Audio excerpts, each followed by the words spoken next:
Buenas tardes, hermanos. Hoy día miércoles corresponde nuevamente seguir la serie de los estudios del libro de los jueces. Y hoy día el hermano Pedro Pablo compartirá sobre la lección número 3, la primera parte. Así que quiero invitarlos a disponernos a atender esta hermosa lección. Ya hoy día comienza prácticamente con la historia particular de cada uno de los jueces. Y comienzo hoy día con la historia del primer juez que se introduce posteriormente en el resto del libro. Así que vamos a orar al Señor pidiendo que el Señor bendiga a nuestro hermano Pedro Pablo en el estudio que él comparte en este video. Señor, gracias por este momento que tú nos das de poder estudiar tu palabra y rogamos, Señor, que tú bendigas cada día a cada uno de los líderes que está preparando estos estudios. Y en esta tarde a nuestro hermano Pedro Pablo, que ha preparado este estudio para compartirlo con la iglesia, con los hermanos, Señor, con las familias.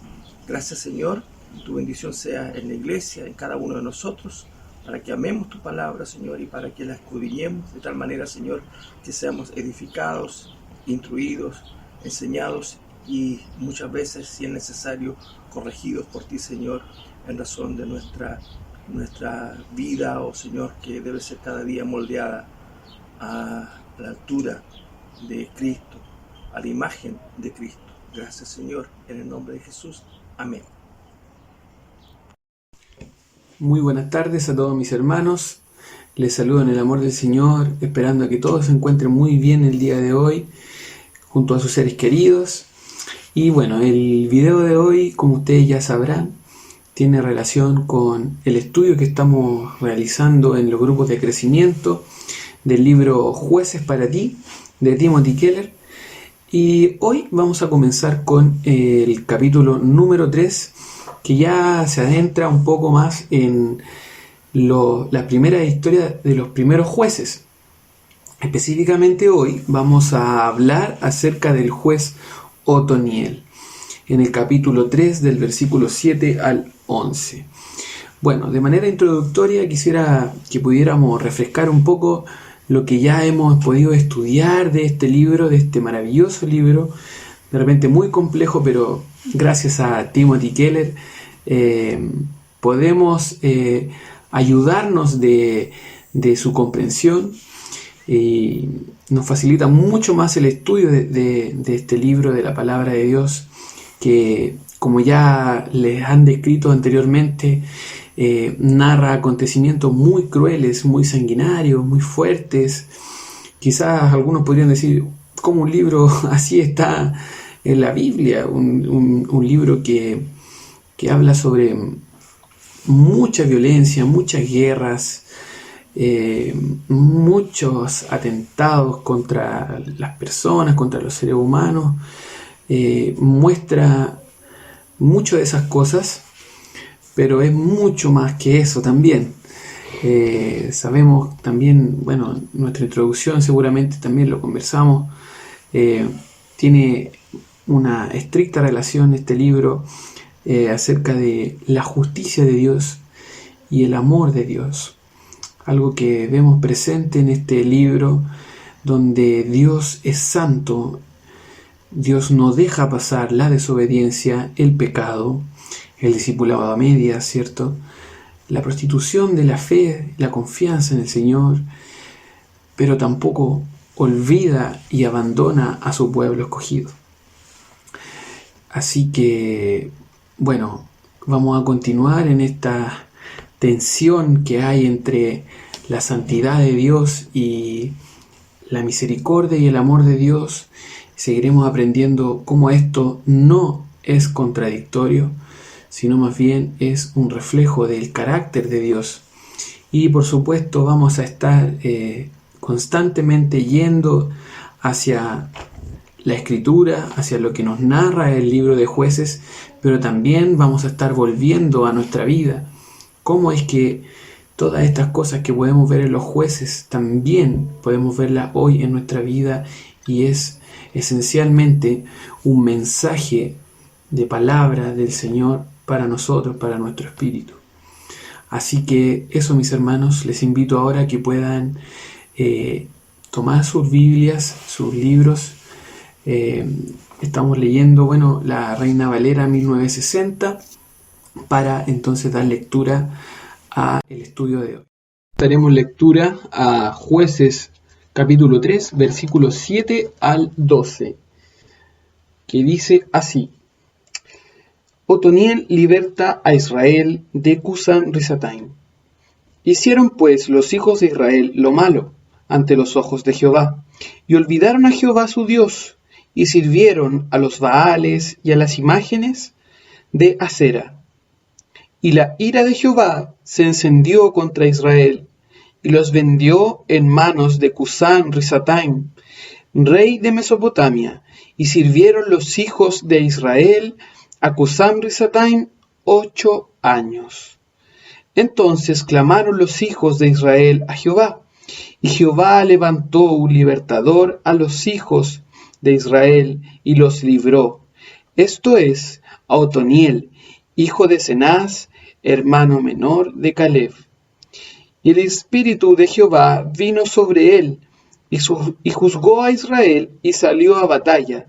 Y Jehová entregó en su mano a Cusán Risataim, rey de Siria, y prevaleció su mano contra Cusán Risataim. Y reposó la tierra 40 años, y murió Otoniel, hijo de Cenaz. Bueno, mis hermanos, les invito a que tengamos un momento de oración antes de empezar este estudio. Amado Señor, bendito Padre Celestial, santificado es tu nombre, Señor.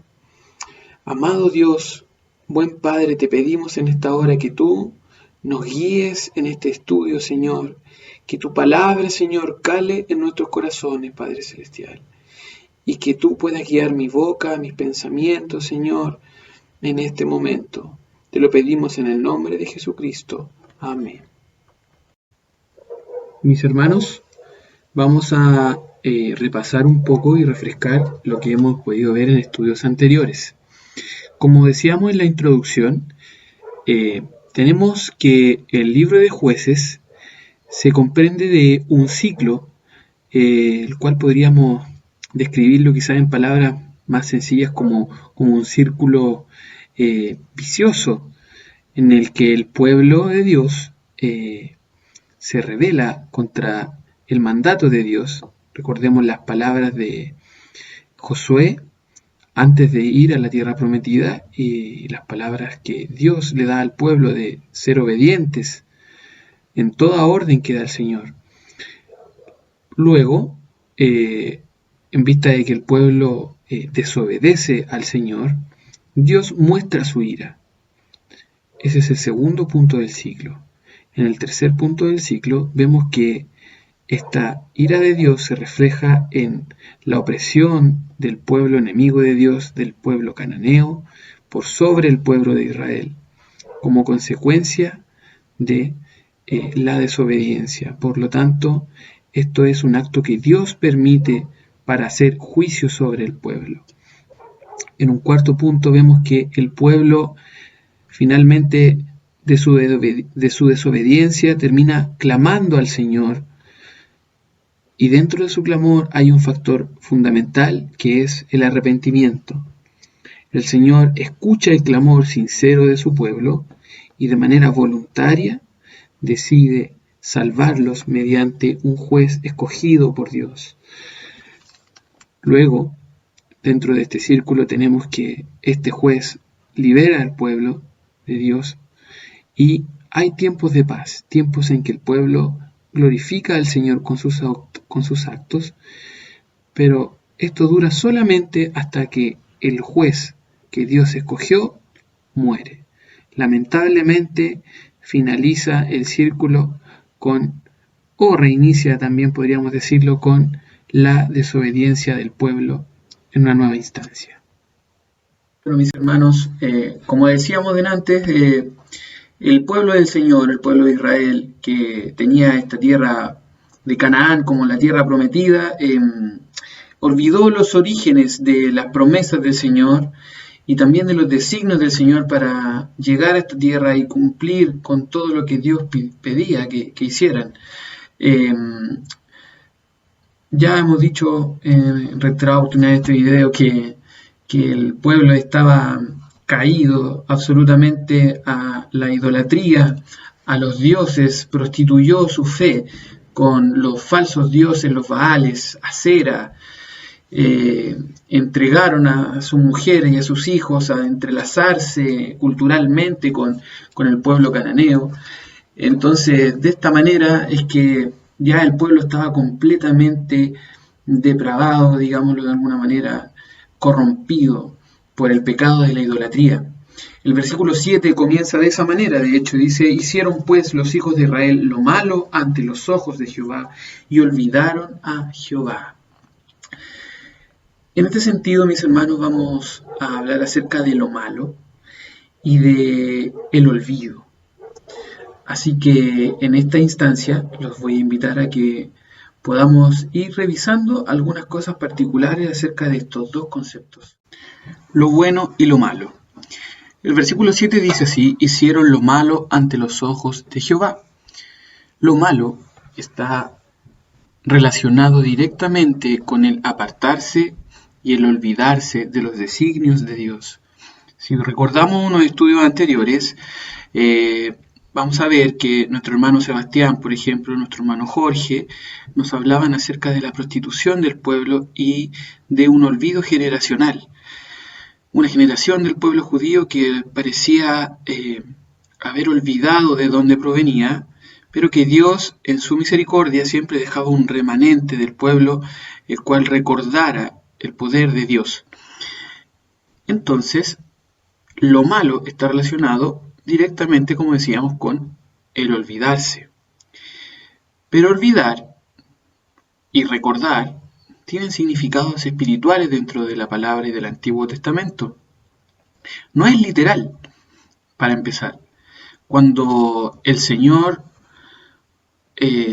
olvida, no es que esté literalmente olvidando lo que hemos hecho. Por ejemplo, en Isaías 64, versículo 9, vamos a encontrar expresiones como esta: no te enojes de sobremanera, Jehová, ni tengas perpetua memoria de la iniquidad. En otras versiones vamos a encontrar palabras como no te acuerdes por siempre de nuestras iniquidades, como es la NBI. Así también vamos a encontrar un salmo, por ejemplo, el Salmo 25, versículo 6, que dice: acuérdate, oh Jehová, de tus piedades y de tus misericordias. En estos dos versículos vamos a encontrar entonces expresiones como acuérdate, olvídate o no te acuerdes. No hace referencia a que Dios pierda literalmente la memoria, sino más bien al hecho de que Dios pueda actuar de acuerdo a lo que sabe. Significa, cuando en el Salmo 25 dice, acuérdate, oh Jehová, está diciendo, actúa de acuerdo a lo que sabes. Sin embargo, en Isaías 64, cuando dice, no te acuerdes para siempre de nuestras iniquidades, está diciendo, es una expresión de misericordia, de súplica. Señor, por favor, no actúes de acuerdo a lo que sabes. No es que le está pidiendo a Dios, olvídate, pierde la memoria literalmente. Le está pidiendo, Señor, actúa de acuerdo a lo que sabes. No actúes de acuerdo a lo que sabes, te pido. Porque si Dios actuara de acuerdo a lo que sabe, de acuerdo a las iniquidades, sabe lo que viene como consecuencia. Bueno, eso es la implicancia acerca de las palabras de olvidar y recordar. Lo importante y el significado que tiene más profundo al hecho literal de olvidarse, sino que es actuar de acuerdo a lo que saben.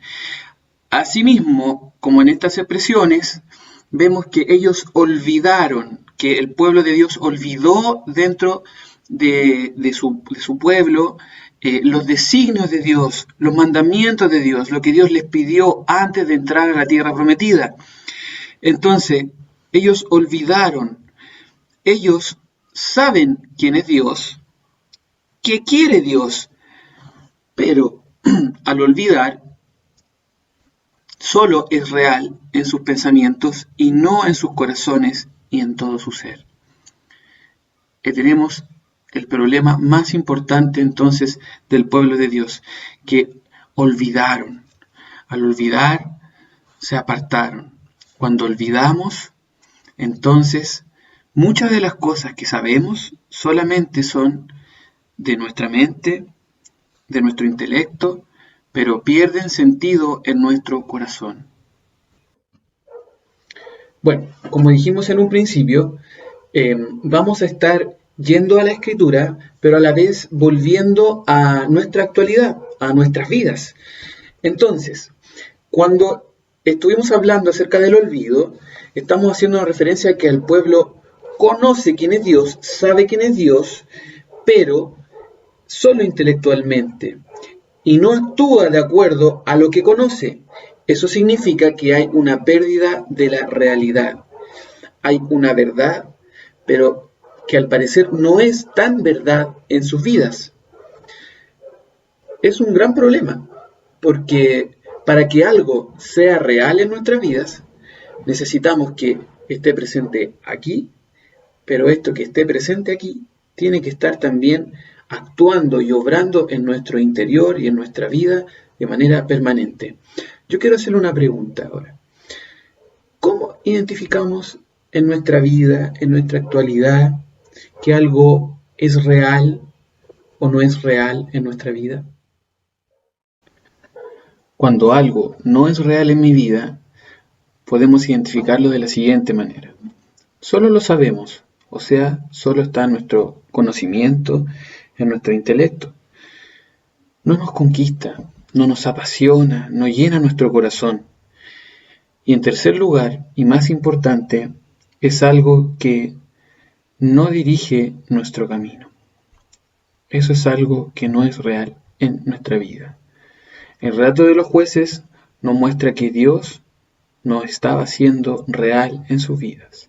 Desde un principio podemos ver que olvidaron las palabras de Josué, que Josué había dado de parte de Dios, que en un principio, en los primeros estudios de Jueces para ti, el pueblo de Dios jamás confió plenamente en que Dios les iba a dar la victoria sobre los cananeos cuando entraron a las tierras cananeas.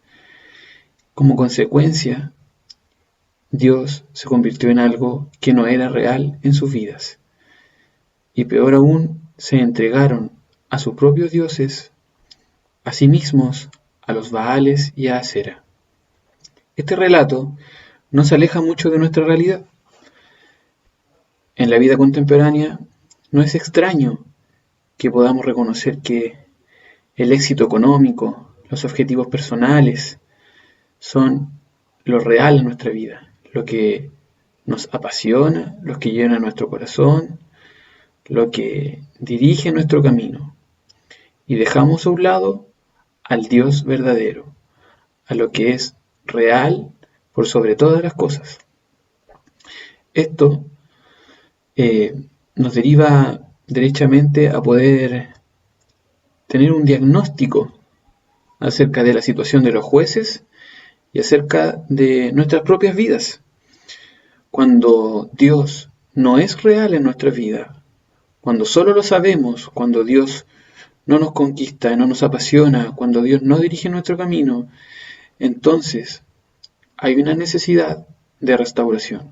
El pueblo de Dios, en el libro de los jueces, tenía una gravísima necesidad de restauración. En nuestra vida, muchas veces también estamos necesitados de ser restaurados por el Señor. Mis hermanos, la pregunta ahora ¿es posible que un cristiano, una persona que tiene el Espíritu Santo en su interior, pueda olvidar a Dios? La respuesta, aunque usted no lo crea, es sí, sí es posible.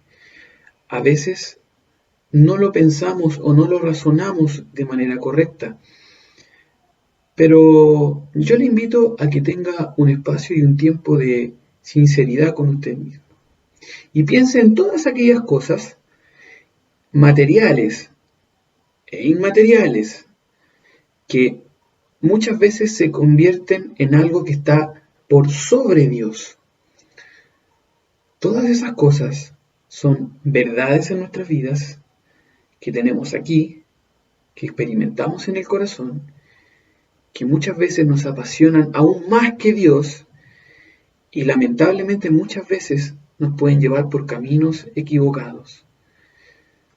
Ciertamente el mundo sí experimenta esto de manera habitual, sabe de Dios, conoce de Dios, pero esa verdad está solamente en sus mentes y no en sus corazones, no les llena, no les conmueve, ni mucho menos lo eligen como sus caminos de andanza. Ahora bien, hermanos, esto si bien es un problema para el pueblo cristiano, para los hijos del Señor, y como decíamos delante, significa que hay una necesidad importante de restauración de parte del Señor. Y el Señor tiene como remedio de restauración muchas cosas en las que vamos a ahondar a continuación. Quizás este medio de restauración les parezca un poco lógico.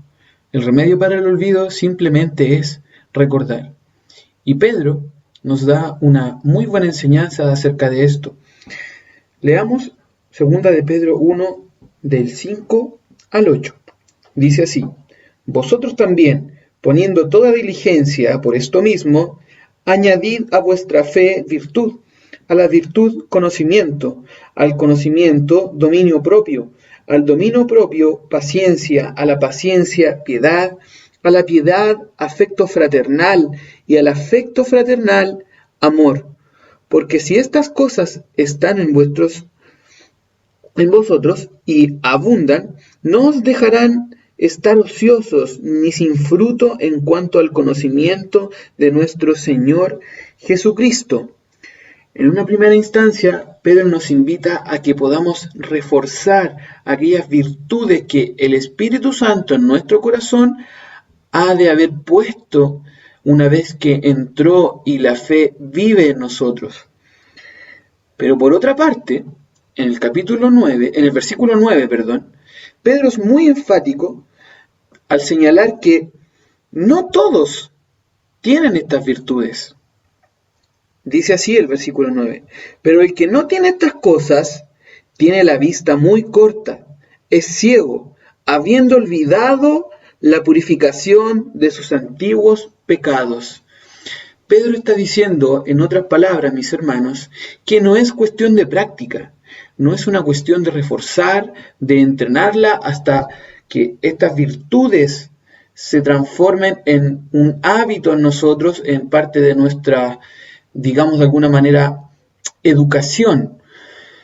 Más bien, es parte del carácter del cristiano el recordar y reforzar las verdades acerca de Cristo, volver a nuestros inicios, recordar el sacrificio de Cristo en la cruz para nuestra salvación y vida eterna. Entonces, recordar se hace fundamental. Pedro, además, nos señala en el versículo 12, lo importante que es recordar, porque Él sabe cuál es la naturaleza de nuestro corazón. Dice así: por esto yo no dejaré de recordaros siempre estas cosas, aunque vosotros las sepáis y estéis confirmados en la verdad presente. Sabemos, conocemos intelectualmente estas cosas, pero Pedro sabe que es necesario que las recordemos para que alimenten nuestro corazón, para que nuestro corazón se apasione y nuestros caminos sean guiados por esta verdad y estas realidades. Vamos a repetir algo que hemos dicho en una primera instancia. Es necesario entonces que las verdades obren en nuestro corazón del mismo modo que se entienden en nuestra cabeza. Esto es una cita de Timothy Keller del estudio de Jueces para ti. Bueno, Timothy Keller también dice que hay muchas formas como decíamos, medios de restauración, medios en que podemos recordar de manera práctica las verdades principales de nuestra vida, la verdad de Cristo, de la salvación, de nuestra fe, los fundamentos de nuestra fe. Dice que no hay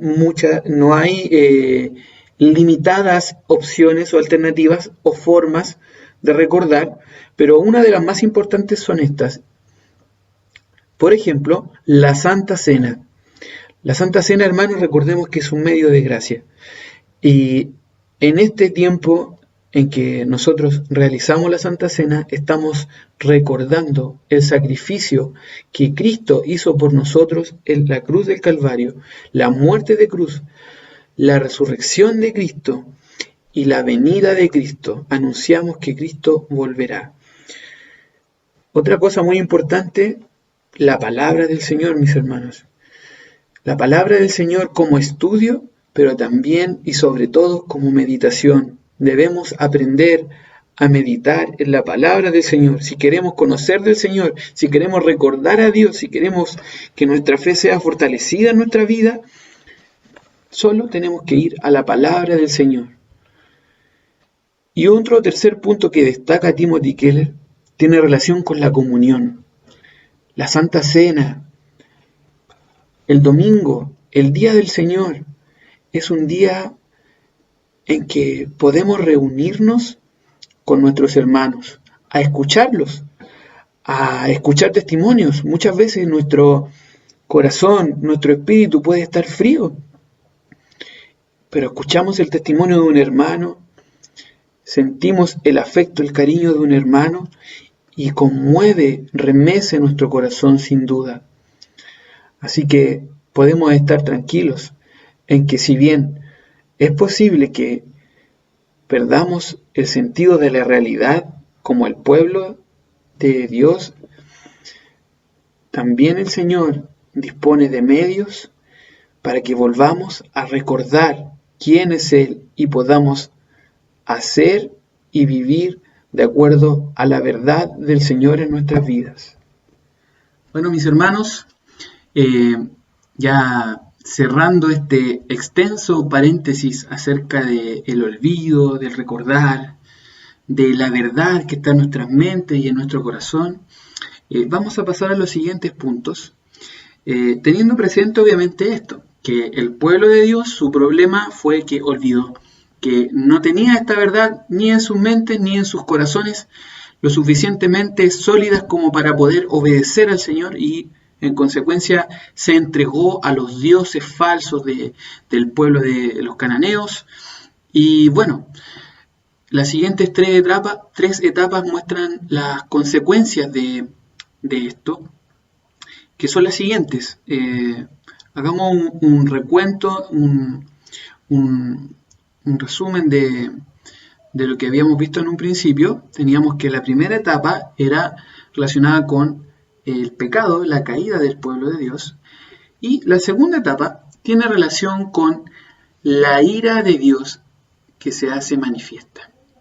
La tercera etapa es el padecimiento del pueblo de Dios por causa de los cananeos. Y la siguiente etapa tiene relación con el arrepentimiento. ¿Qué tendrán en común estas tres etapas siguientes en este ciclo, en este círculo vicioso? La relación que tienen es que las tres están relacionadas con la restauración.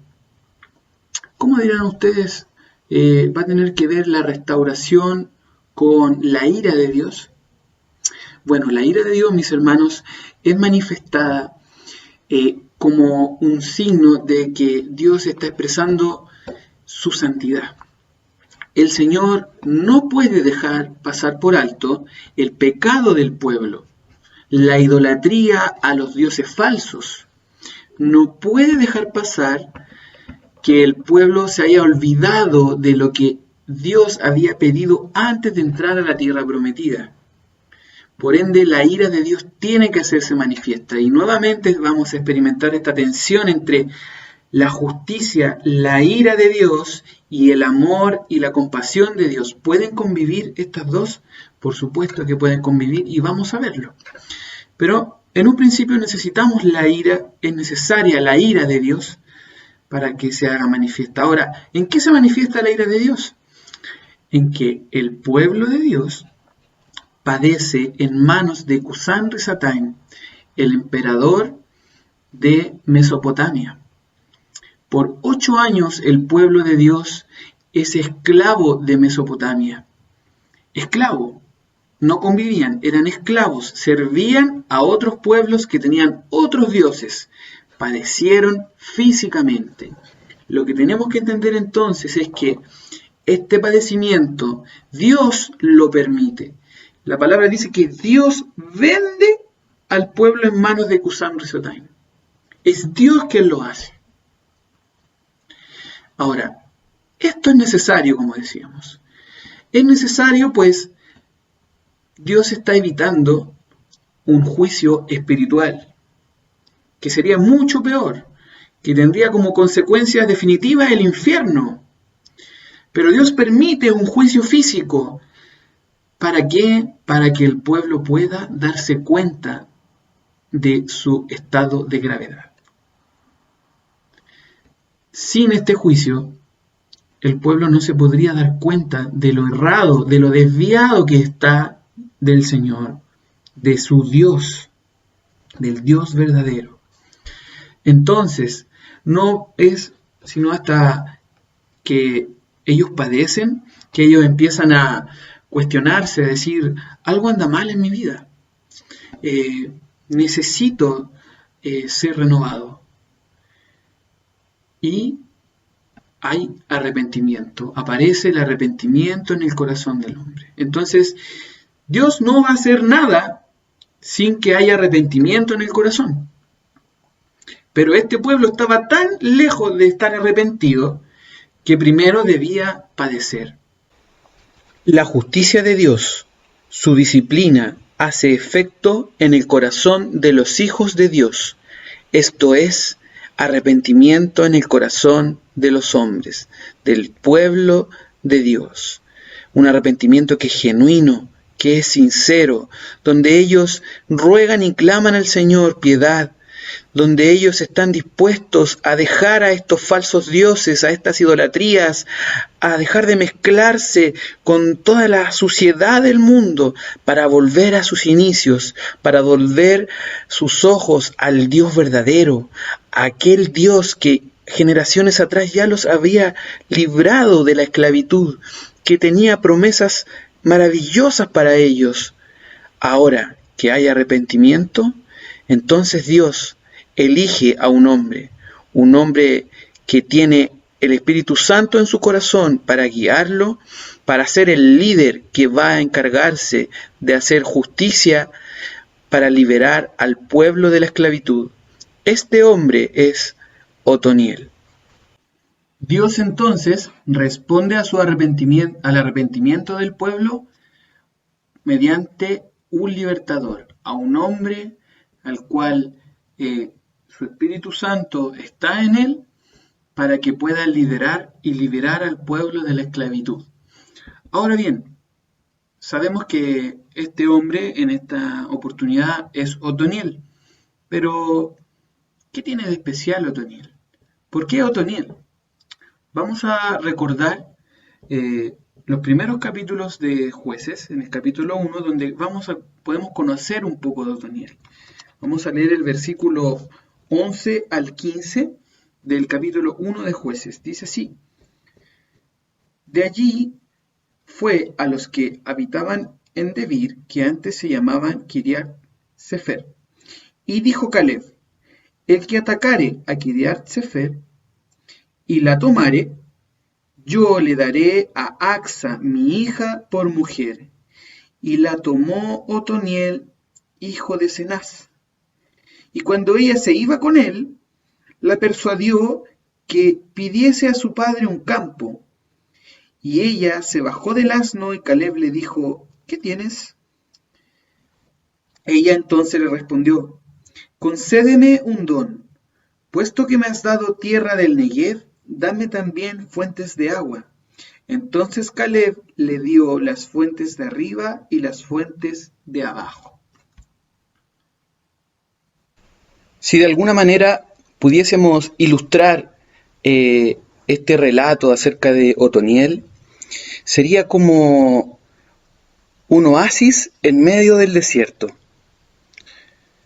El capítulo 2 que el hermano Jorge, nuestro hermano Sebastián Leiva, estuvieron estudiando las semanas anteriores, nos mostraba la caída a pique del pueblo de Israel.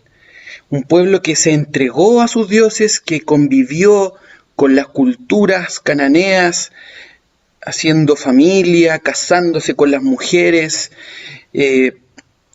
adorando a los Baales. Entre todo esto, entre toda esta perdición, entre todo este pecado, hemos de encontrar la historia de Otoniel, un hombre que se casa, un hombre que está ansioso, gozoso de recibir las bondades del Señor, el regalo de la tierra prometida. La historia de Otoniel y su casamiento nos ilustra aquello, el deseo y las ganas de obedecer al Señor, de gozarse en las cosas del Señor en su máxima expresión. Por ende, en Otoniel también encontramos un hermoso testimonio. Y esto es sumamente coherente. Piense usted, Dios, ¿a quién podría entregarle su espíritu para que liderara al pueblo de Israel, para liberarlo de la esclavitud de Mesopotamia en esta oportunidad? Solo a un hombre que tuviera un buen testimonio, que expresara obediencia ante el Señor.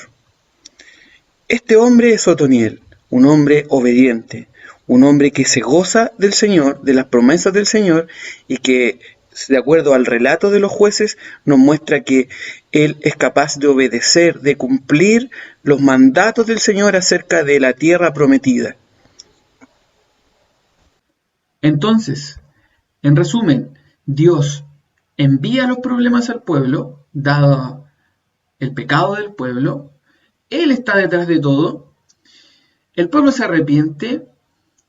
Dios envía el liderazgo, envía su espíritu a este líder, y mediante este líder el pueblo logra ser finalmente restaurado para poder encontrar paz. El relato en el capítulo 3 nos narra que el Espíritu de Jehová vino sobre él, sobre Caleb, y juzgó a Israel, y salió a batalla, y Jehová entregó en su mano a Cusán-Risataim, rey de Siria, y prevaleció su mano contra Cusán-Risataim, y reposó la tierra 40 años.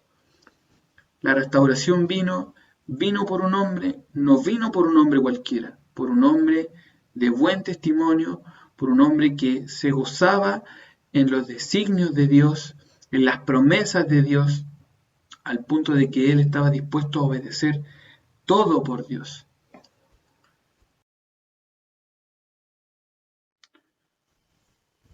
Bueno, mis hermanos, finalmente vemos que esta historia está teniendo un buen final, en donde el pueblo que pecó, el pueblo que cayó en las manos de la justicia de Dios mediante la esclavitud, logró arrepentirse. El arrepentimiento, el clamor del pueblo trajo consigo que el Señor pudiese enviar un juez, un líder, a quien puso el Espíritu Santo en su corazón para poder guiarlos contra el enemigo y liberarlos, y hallar entonces paz física referente a la esclavitud, y también paz espiritual, que es la paz que el pueblo no tenía, dado que se autoinfligía esta idolatría con estos falsos dioses, con los Baales. Por ende, el pueblo tiene paz. El pueblo descansa, como dice la palabra, durante 40 años de la opresión del pueblo enemigo, y la paz se ve reflejada en estas cosas, en que el pueblo logra glorificar al Señor. Ahora, tenemos una dificultad nuevamente, y esta dificultad es que esta paz es finita. Esta paz no dura para siempre. Vamos a ver en el siguiente estudio de la próxima semana que el pueblo vuelve a caer, el pueblo vuelve a pecar, pero antes de ver eso, tenemos que detenernos en este punto. ¿Por qué la paz no dura para siempre? Este texto nos muestra que la restauración viene de mano de un juez, viene de la mano de un libertador, de un hombre de buen testimonio, de un hombre que tenía una historia intachable, escogido por Dios, y la paz dura mientras este hombre está vivo.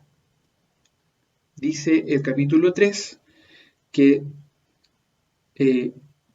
y reposó la tierra 40 años y murió Otoniel, hijo de Cenaz. Junto con la muerte de Otoniel, muere también o acaba la paz. Finalmente, mis hermanos, después de tanto escarbar en esta palabra, hemos de encontrar nuestro mayor tesoro, la persona de Cristo Jesús, el Evangelio, la buena noticia. ¿Cuál es la diferencia entre los jueces y Jesús? Los jueces, como hemos visto, Otoniel es un hombre que es guiado para liderar al pueblo por el Espíritu Santo. Durante 40 años, él y el Espíritu Santo en su corazón logran mantener la paz y la restauración al pueblo del Señor. Sin embargo, cuando miramos la persona de Cristo, nos damos cuenta que la paz, que la restauración, que la liberación no es finita. No dura solamente hasta el día que partamos de esta tierra o hasta el día que termine nuestro conflicto en esta tierra, sino que es eterna. Gloria al Señor, porque la sangre de Cristo ha de mantenernos confiados, tranquilos, en que teniendo el Espíritu Santo en nuestro corazón, podemos tener un líder que es Jesús, este líder que nos mantiene en paz, que nos restaura cada día hasta la eternidad. Jesús ha trascendido, Jesús murió, pero resucitó. Y ahora vive y reina por los siglos de los siglos. Alabado sea el Señor, mis hermanos. Bueno, hermanos, ese ha sido el estudio de hoy. Esperando que puedan tener una muy buena noche, quisiera despedirme con algunas preguntas, las que pudiesen ustedes responder en su casa, personalmente, quizás en familia, y son las siguientes. La pregunta número 1 es: ¿qué estás haciendo para asegurarte de recordar con tu corazón lo que sabes en tu cabeza acerca de Dios? La pregunta número 2: ¿disfrutas conscientemente la paz de haber sido salvado por Dios y de haber sido liberado de la esclavitud de los ídolos? ¿Y qué harás para recordarte de disfrutarla esta semana? Antes de despedirme, quisiera invitarles a que tengamos un momento de oración. Amado Señor, Padre Celestial, bendito eres, Señor, alabado es tu nombre. Gracias te damos, Señor, porque tenemos el privilegio, el regalo maravilloso, Señor, de poder meditar en tu verdad, Señor, de meditar en Cristo Jesús, de descansar en la salvación que nos has regalado mediante la sangre del Cordero. Gracias, Señor. Bendito es tu nombre, Señor, en el nombre de Jesús. Amén y amén. Les mando un fuerte abrazo a cada uno de ustedes esperando que todos se encuentren muy bien y deseando verles muy pronto.